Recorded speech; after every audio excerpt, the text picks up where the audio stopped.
ফুটবলের বেশ কিছু নিয়ম পাল্টে যাচ্ছে।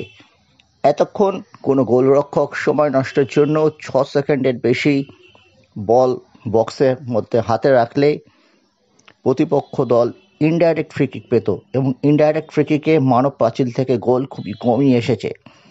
সেই জন্য নিয়ম পরিবর্তন করে এবার থেকে করা হচ্ছে 8 সেকেন্ডের বেশি বল রাখা যাবে না, কোনো গোলকিপার বক্সের মধ্যে ধরে রাখতে পারবেন না। আর 8 সেকেন্ডের বেশি হলে পেনাল্টি হিসেবে কর্নার পাবে প্রতিপক্ষ দল। মনে রাখবেন, সেট পিস থেকে গোল তুলে আনা এখন একটা আর্ট, প্রায় সব দলই এটা আলাদা করে রপ্ত করে। সেই জন্য আরও বেশি ভাবে সময় চুরি রুখতে কর্নার দেওয়া হচ্ছে, 2 সেকেন্ড বাড়ানো হয়েছে গোলকিপারদের জন্য বরাদ্দ। কিন্তু এটা বেশ কড়া ডিসিশন। এই সিদ্ধান্ত নিয়েছে আন্তর্জাতিক ফুটবল অ্যাসোসিয়েশন, যারা ফিফার সহযোগী একটি সংস্থা। ফুটবলের নিয়মকানুন তারাই তৈরি করে।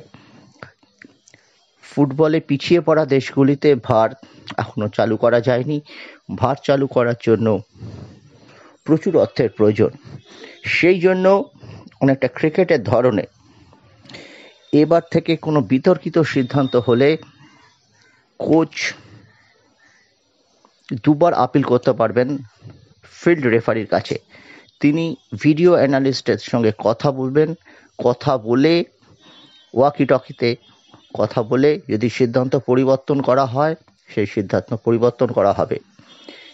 নতুন ফুটবল মরশুম অর্থাৎ 2025-26 থেকে পরীক্ষামূলকভাবে পৃথিবীর নানা প্রান্তে এই নিয়ম চালু হচ্ছে।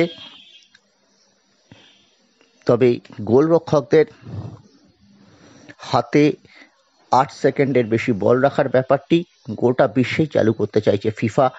জুলাই মাসে তাদের নতুন ফুটবল মরশুম শুরু হয় 1 জুলাই থেকে। তার আগেই তারা সিদ্ধান্ত নেবে।